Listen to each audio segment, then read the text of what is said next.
Ladies and gentlemen, sports fans alike, welcome to another edition of Bill Swerski, Sports Talk Chicago. One of the couple, two, three best podcasts around. So sit back, grab yourself a cold one and a Polish sausage, park your keister in the French room, and listen to Bill Swerski, Sports Talk Chicago.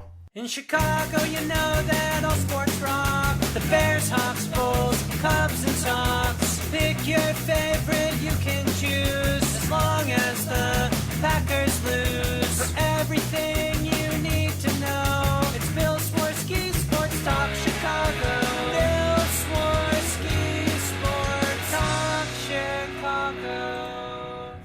Hey everybody, welcome to another edition of Bill Swerski Sports Talk Chicago. On this episode, we have more Michael Jordan comparisons.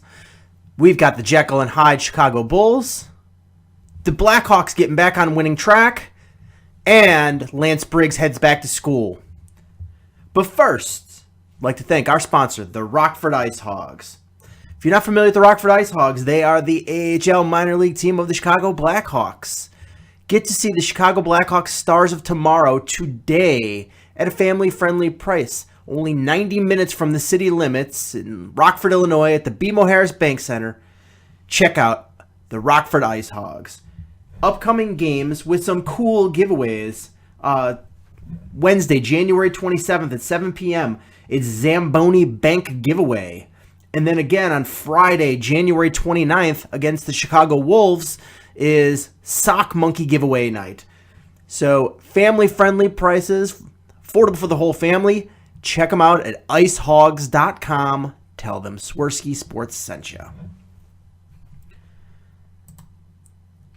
So I'm going to start off because this is going to be a short episode of, for those of you that are new to the show, this is a by the fans for the fans show. Anybody that has questions, comments, concerns about the Chicago sports teams of the four major sports, the Cubs, Sox, Bulls, Bears, Blackhawks. If you have something you want to talk about, get in touch. You can do it on Facebook, facebook.com/Swerski Sports. You can do it on Twitter, @Swerski Sports. You can go to the website, swerskisports.com. It's got all of our email address, the hotline number, the shoe phone number, anything you can use to get in touch with us. Smoke signals, it's got it on there. Get in touch with us. Hell, if you want to be on the air, you are more than welcome to.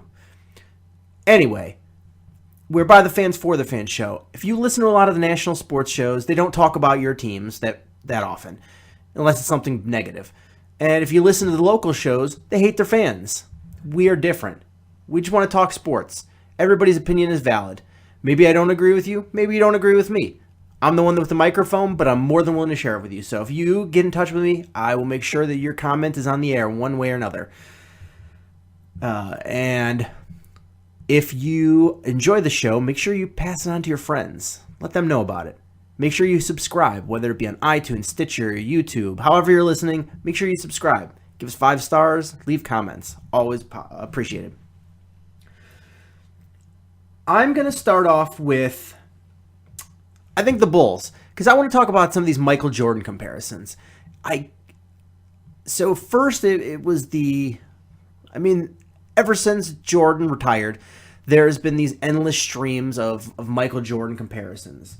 There was Kobe Bryant. Kobe was the next Michael Jordan. And Kobe Bryant's a good player. Don't get me wrong. But Kobe Bryant is not Michael Jordan. He just is not. And I think everyone agrees with that at this point.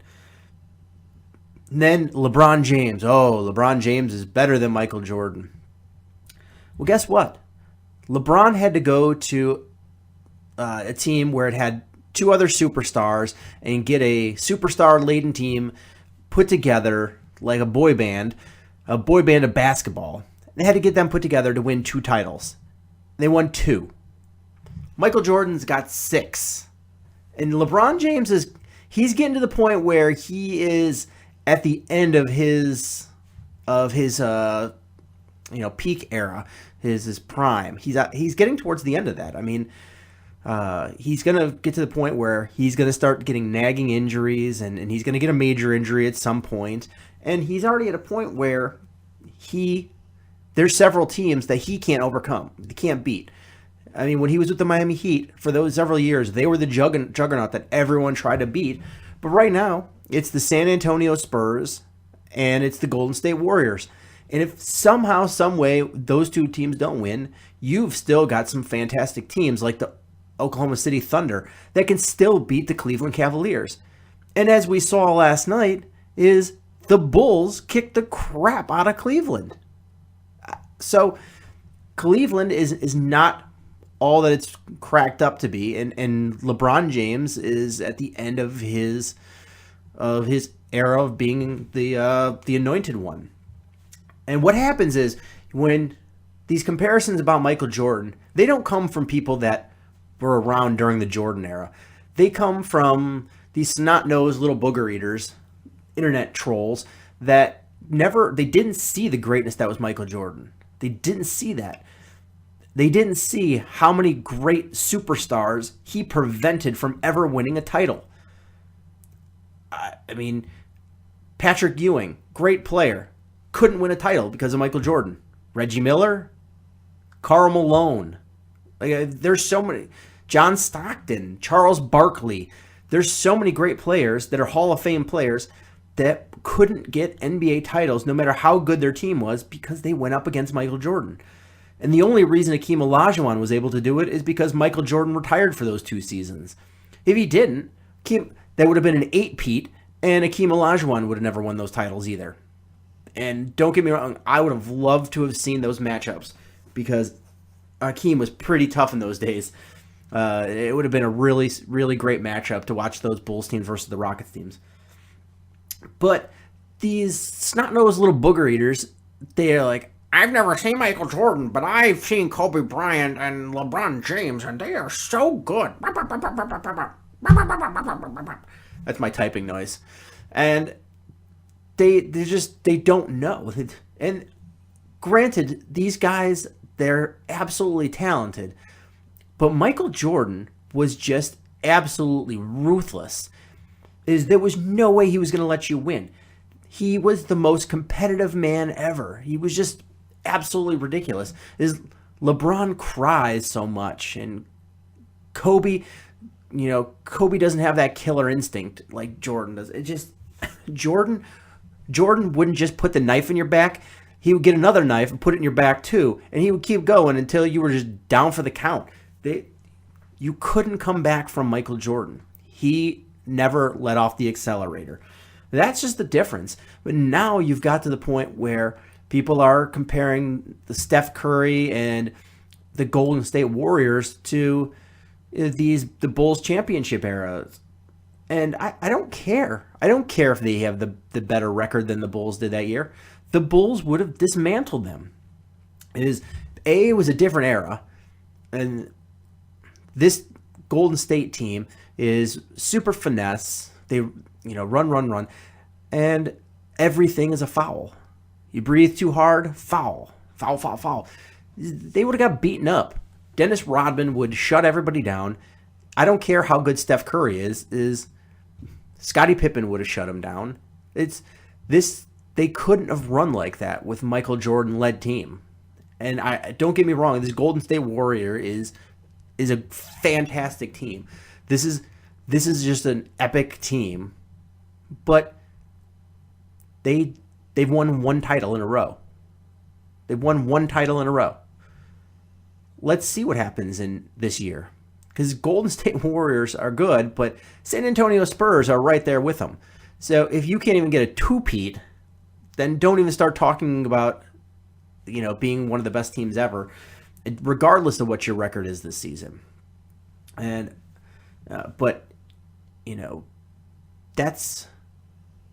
it's just really ridiculous because Michael Jordan was so competitive that when he had his Hall of Fame induction speech, he flew people in so he could berate them at this Hall of Fame induction speech because he was so vindictive. He had such a fire, and you were never going to, if you crossed him, ever live it down. That's where the way he lived his life. What do you think he did on the basketball court where he was the absolute king? Michael Jordan is the hands down greatest player that's ever played the sport of basketball. And regardless of how the league shakes out right now and how the things are played, this is, the Golden State Warriors are just not as good. They just don't match up. It's not going to happen. And Steph Curry is a great player, but Michael Jordan was one of the best defenders of all time. If Michael Jordan and Scottie Pippen was a great defender too, either one of them is going to go on Steph Curry and stop him. You stop Steph Curry, you slow down that team. You had Dennis Rodman on there. Dennis Rodman is one of the best defenders of all time, and probably, inch for inch, the greatest rebounder of all time. You had so many good players that filled their role absolutely perfectly. They were just a well-oiled machine. And sure, they lost a few games in that season, but there was a team that didn't need to win to put that stamp on it. They didn't need to go undefeated. They didn't need that because they were going to win that NBA championship. This Golden State Warriors team, there's no guarantee that they're going to win anything. I mean, if they only lose 4 games the whole regular season, it's all for naught if they can't beat the San Antonio Spurs to get to the NBA Finals. Then they're just an absolute, it's a moot point. That record is out the window. They still have to go, the 40% left of the season. Does that sound about right? They about 50-60% of the season done. So they still have a good chunk of the season left to go. Then they've got to go through the playoffs. They still have to remain healthy. They still have to do all of these things to even be in the conversation with the, Michael Jordan-led Bulls team. And I mean, I guess that's all I really have to say about that. But it's really frustrating when I get that Michael Jordan comparison thrown around a lot because it's such a silly thing because you can't compare Michael Jordan's Chicago Bulls with some of these powder puff teams of today. It's just not going to happen. So staying on the Chicago Bulls topic, watching this team, it's so infuriatingly frustrating. It's like a crapshoot of what you're going to get that day. And I can't even put my finger on it. They get absolutely decimated by Golden State, the team we were just talking about. Decimated. It was just embarrassed. And they followed up with just a lackadaisical loss to the Boston Celtics. And then they turn around and go to Cleveland and just slap the taste out of LeBron and the Cavaliers' mouths. It was a great win by the Bulls. They looked better in every facet of the game. They shot better. They attacked the rim better. They rebounded better.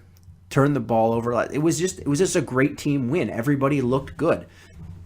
You're having how many games in a row now for the most part that Derrick Rose is looking like a competent professional basketball player. I mean, we're never ever going to see Derrick Rose look like MVP Derrick Rose. And that's sad for multiple reasons. One, as Chicago Bulls fans, it really sucks because we saw a glimpse of what could have been, and it's going to fade away.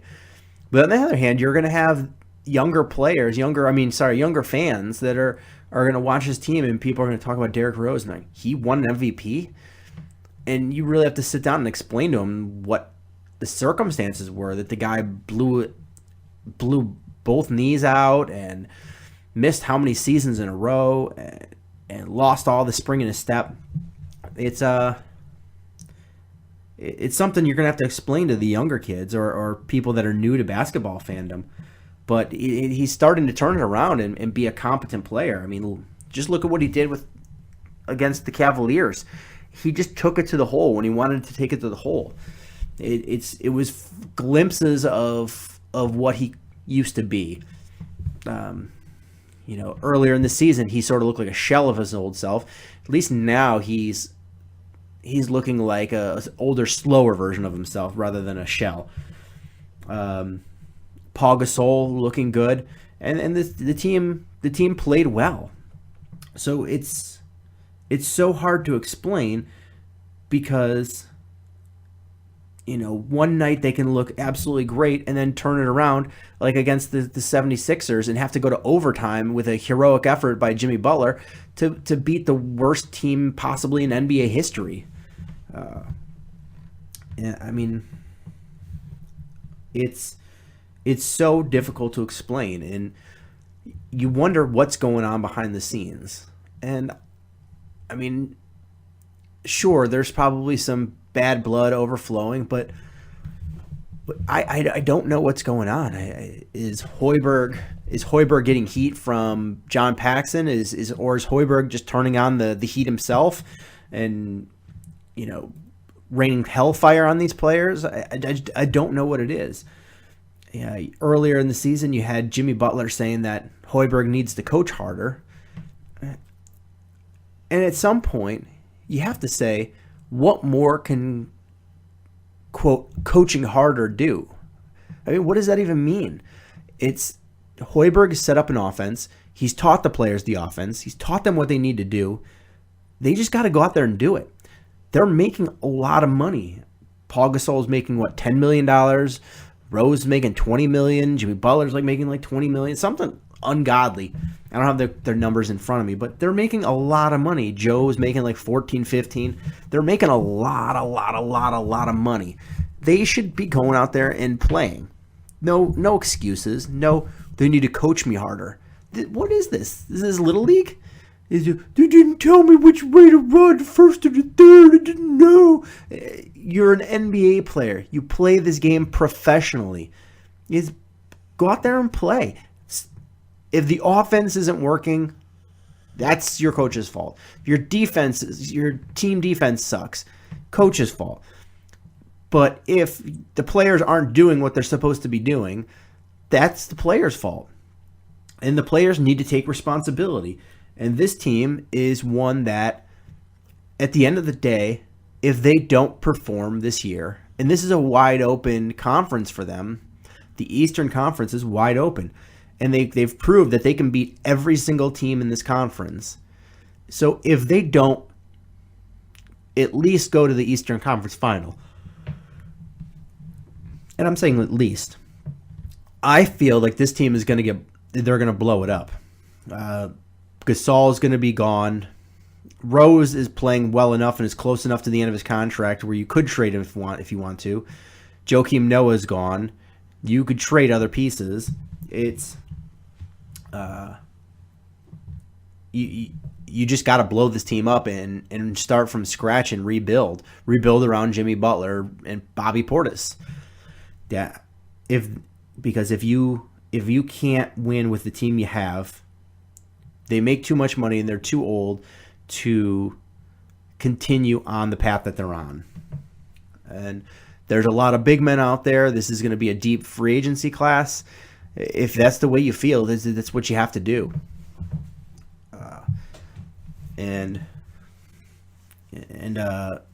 People were talking about trading Joakim Noah, and I was all for a trade, but you're not going to get anything for Joakim Noah because the issue is Joakim Noah is the expiring contract, and that's the one you want to trade.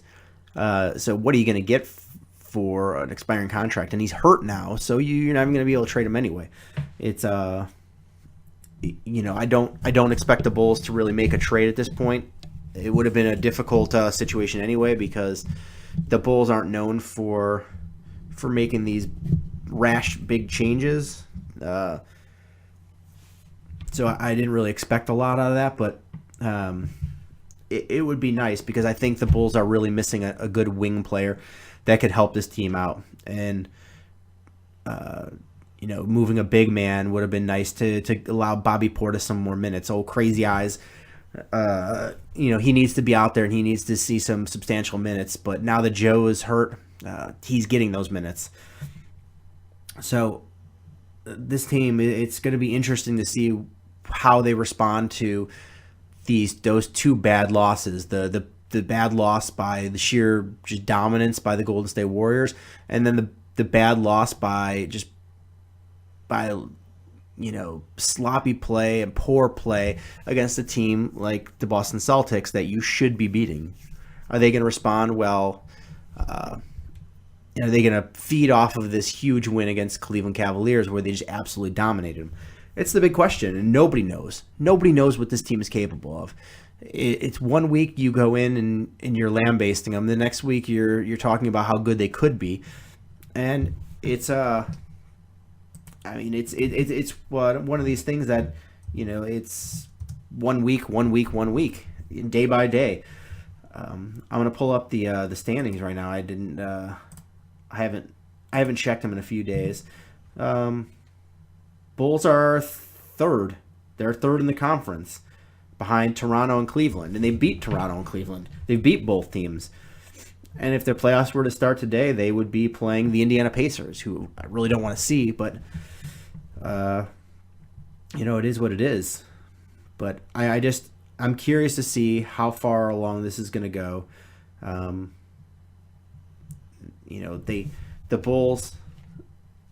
Bulls are a team that's talented enough to do well. They lack the discipline, and this is you can't indict the coaching staff on this because they were lacking that with Thibodeau, and now they're lacking it with Fred Hoiberg. So at what point do you go ahead and just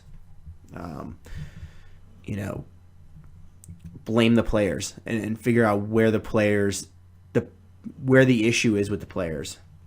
And they've got a tough matchup coming up on the 25th against Miami, because Miami's a tough team, but then they got the Lakers, the Clippers, Utah, and Sacramento.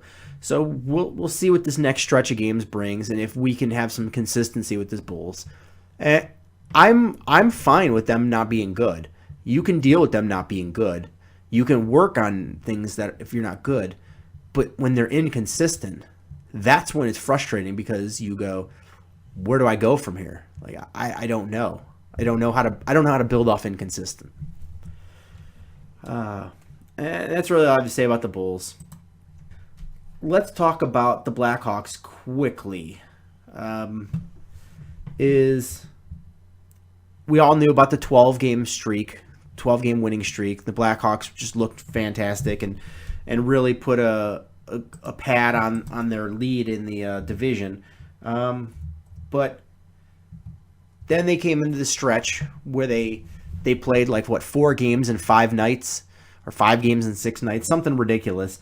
And they had to go down to a road trip to 2 games in Florida against the Panthers and the Lightning, both of which are fantastic teams. And they looked sluggish. They looked slow and tired, and they got beat badly in both games. They gave up a ton of first period goals against the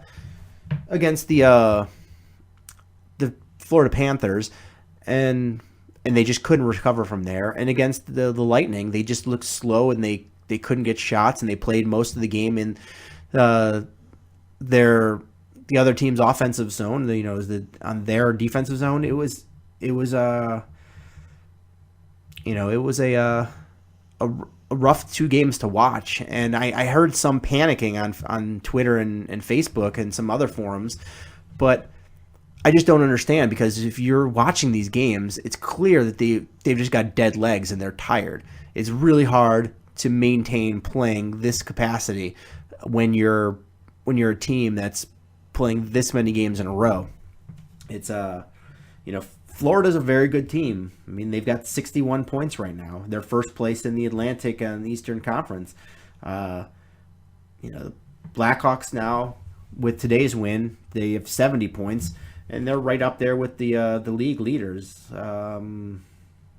They put them in second place overall in all hockey, behind the Washington Capitals. So it's this there's nothing to worry about with this team. They've found a rhythm, but when you play this many games, hockey's a really tough game to play. If you're not a huge hockey fan and you're just a casual watcher, is think about it like this. They go out there for these 30, 45 second shifts, and it's basically you're sprinting. So it's basically spending 3 hours, 2.5 hours, or however long the game lasts. It's 3 20-minute periods, but as far as actual clock time, but you're spending that whole time basically running wind sprints, taking a break, running wind sprints, taking a break. It gets tiring. You need time off. And Joel Quenneville has been great throughout the years. It's one of his, the best things about him is his ability to relate to players, know what the players need, and give the players that. And a lot of it has been that they've needed to time off, so they don't practice a lot when in between games. They get a lot of rest when in days off because that's what they need. This is a well-oiled machine. It just needs to rest every once in a while. So the Blackhawks, I don't chalk those 2 losses up to anything else other than tired legs and being on the road. People may want to disagree with me, but look at the way they've this team has been playing, and look at how they've finally figured out what their 4 lines are, and you can't tell me that they're not a fantastic team that's on top of their game. It's silly. It's it's the ins and outs of hockey, and when you have long stretches like this, you just you just get tired. So luckily for the Blackhawks, is after the win tonight, they got the win against a division opponent in the St. Louis Blues.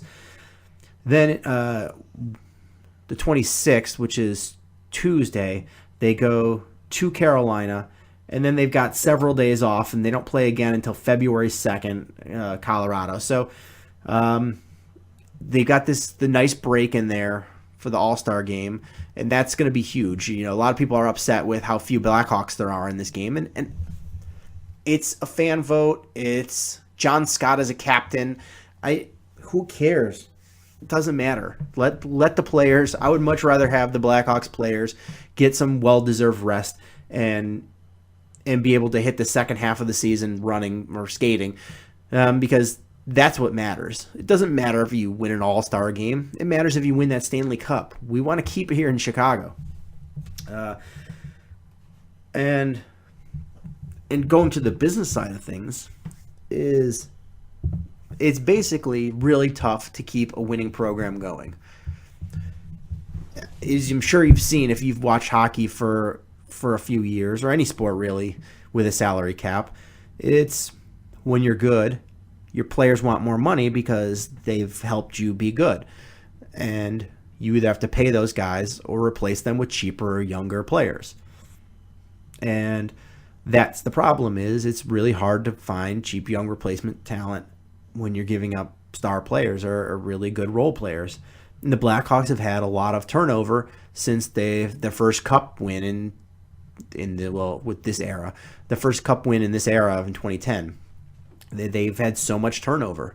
And there's some mainstays in there with Kane and Hossa and Taves, and Duncan Keith, but then there's been so much turnover other than that, that and it's going to keep coming. It's going to keep happening. These guys are going to get raises, they're going to get new contracts, and you're going to have to find the money to be able to do this, which brings us to the point of Stan Bowman is trying to be really proactive with this. So he made a trade where he traded Ryan Garbutt for Yuri Sekic. And so people ask why the Blackhawks made this trade where they traded Ryan Garbutt for Yuri Sekic, and it's pretty simple. It's because the Blackhawks looked ahead, and Ryan Garbutt has one more year on his contract. So he's got another year where he's going to be making $1 million. And Yuri is going to be a free agent at the end of the season. And he's a younger player now. So that's pretty much where it's at, is you could possibly re-sign Yuri for less money if you like him. Otherwise, you could bring up one of your cheaper players from Rockford. Garbutt is a 30-year-old, and he's due. He's making. Well, he made a 1.8 last year, but next year he's going to be making $1 million. So you're setting yourself up for expiring contracts where you don't have to re-sign the player, so you can re-sign the guys that you need to re-sign, and that's basically it's capology. It's just a smart business move. You're trading off fourth liner for another fourth liner that is going to be expiring at the end of the year, and if he plays well and earns a contract, that's a good problem to have to figure it out. But that's basically the reason. It has nothing to do with they didn't like Ryan Garbutt or Garbutt wasn't playing well or whatever the case may be. It's just the finances of hockey is Kane and Taves and Crawford all make a lot of money, and there's going to be new contracts that have to be dealt with every year.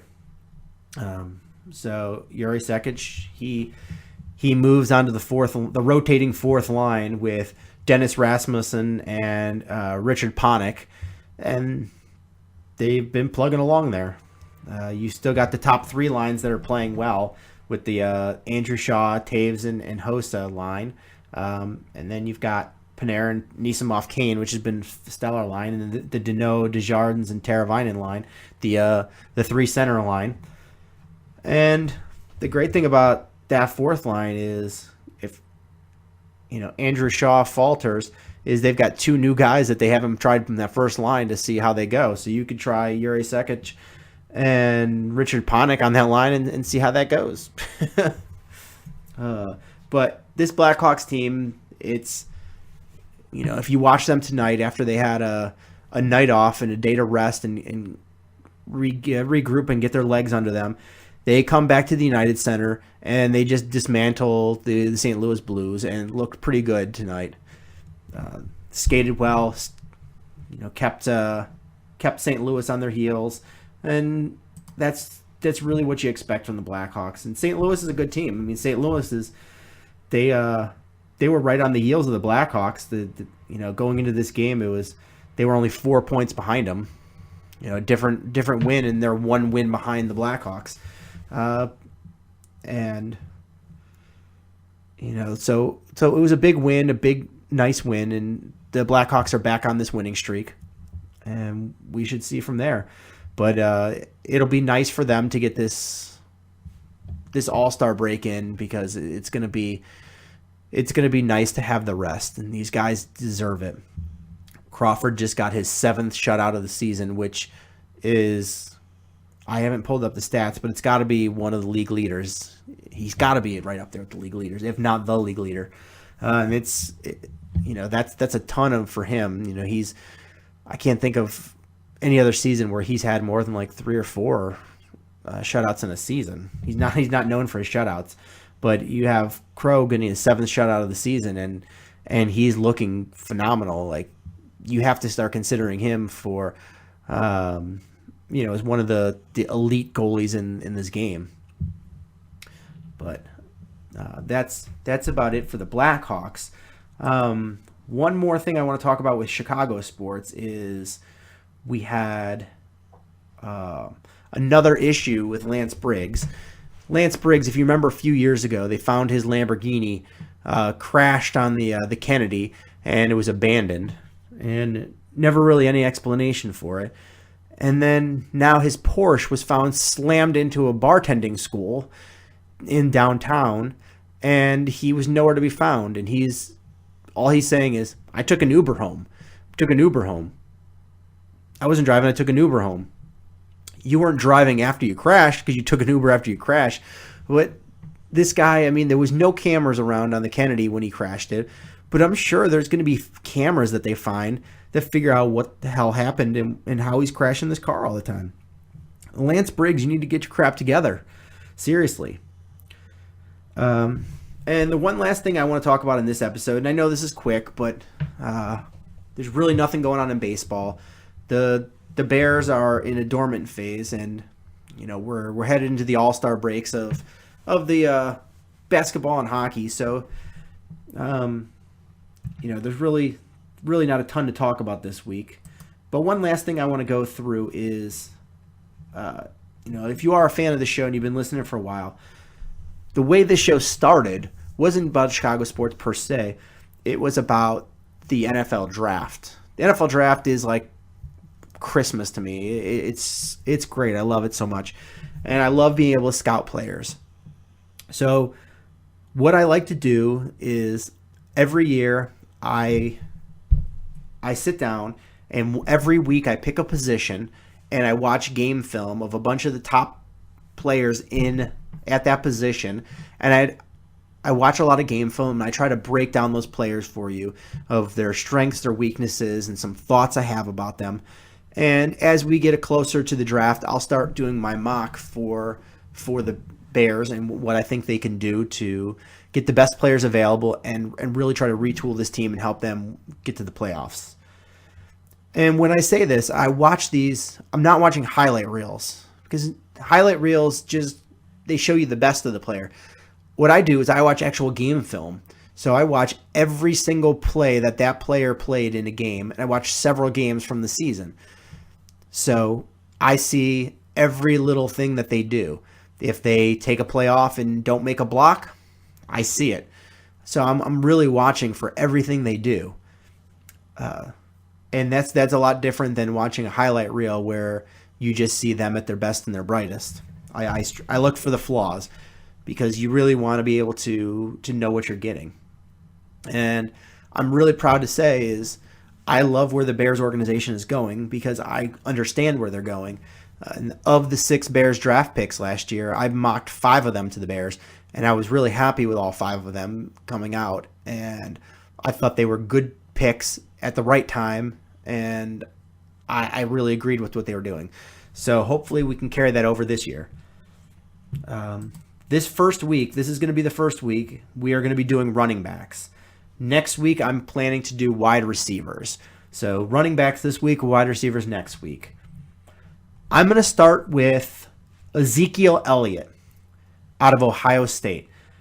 He's 6 foot even, 225 pounds. Watching him play, he's got some home run speed, so he can really take it to the house on any given play and break the tackle and go for a touchdown.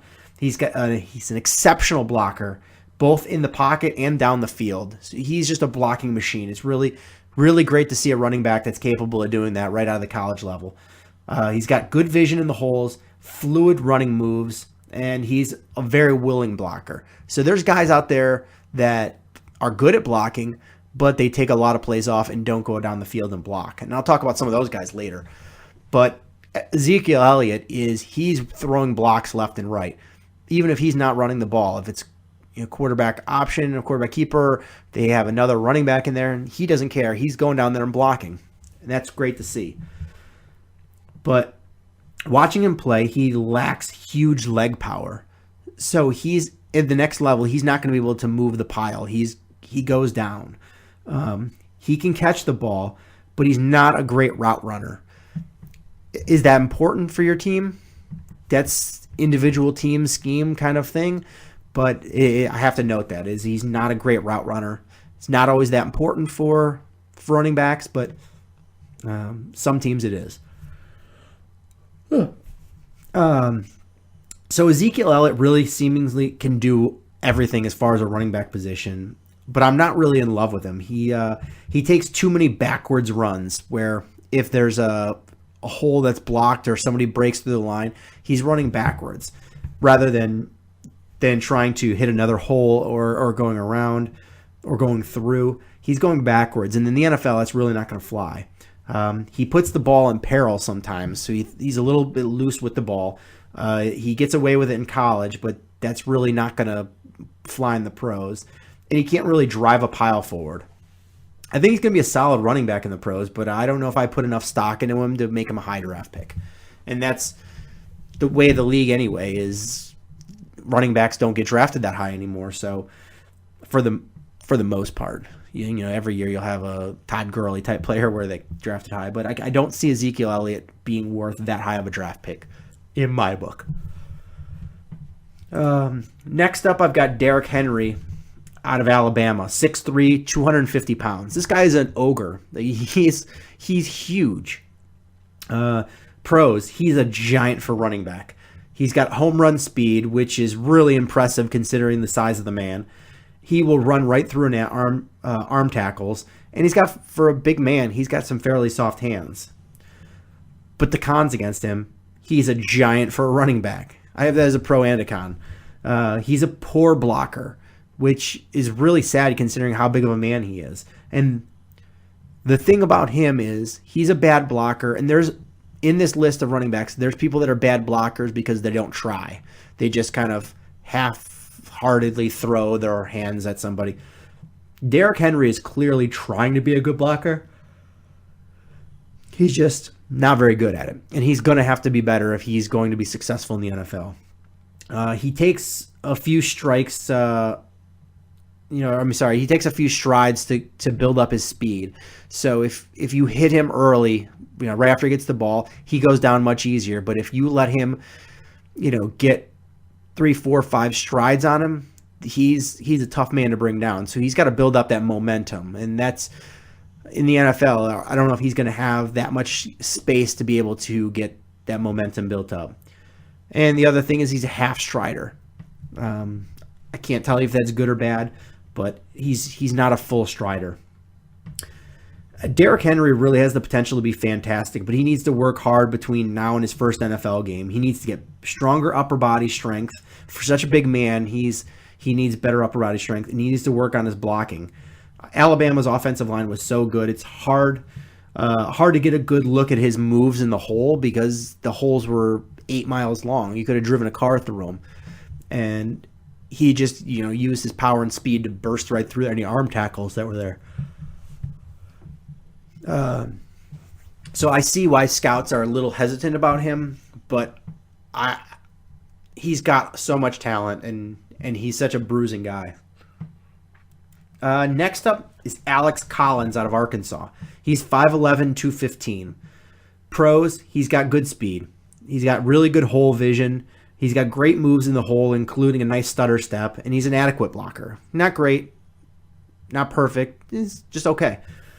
Cons, he's not a really powerful runner. He won't get a ton of yards after initial contact, and that's just the way that is.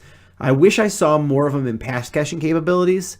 Watching the games, the issue with watching game film is I'm at the mercy of people that have the game film and cut it down. I don't have access to all of these games recorded, and I don't have the time to go through and chop them up and watch it all. So I have access to people that are absolutely amazing and do that work for me. But I'm limited in some games. Some players I'm not going to review because I don't have any game film of them. Other guys like Ezekiel Elliott, I had like 12 different games that I could watch for him, and I watched most of them. Alex Collins, I had limited number of games, and I didn't really see him in pass catching situations very often. I would really like to see what he can do in that capacity. He's got really great vision and nice moves and home run speed, but part of me wonders though if he can really carry the load of in the NFL as a feature back. I don't know if he can do that. That's my question on him, kind of a knock. Next is Kenneth Dixon of Louisiana Tech, 5'10", 212. He is a dynamic pass catcher, nice speed. He's got some nimble moves, but he played against small-time competition, and he's an awful blocker. I mean, he is bad. He might be the worst blocker in this whole list. Again, he's a small school player. He's hard to match up what he can do because he's playing against lesser competition. He really does have a lot of tools, but I don't see him as any more than a change of pace back. He can't really block, so he's not a 3-down back. I really see him as a change of pace back that comes in and gets some screen passes and is just a different type of runner. So I don't ever see him being a feature back in the NFL. But he's going to get drafted by somebody because he does have talent. Next up is Devontae Booker out of Utah, 5'11", 212. Devontae Booker is He's got some nimble moves, really nice hands, very athletic, very athletic. But he's an average to below average blocker, which is, you need to be a good blocker if you're going to be a running back in the NFL. You got to protect that quarterback. He's not a powerful runner. He's got questionable speed. I mean, he may run a 4.5 40 in the combine, but watching him in his pad speed, it's a little bit questionable. He was a guy that was praised up and down by everybody about how great he was, but I just don't see it on the game film.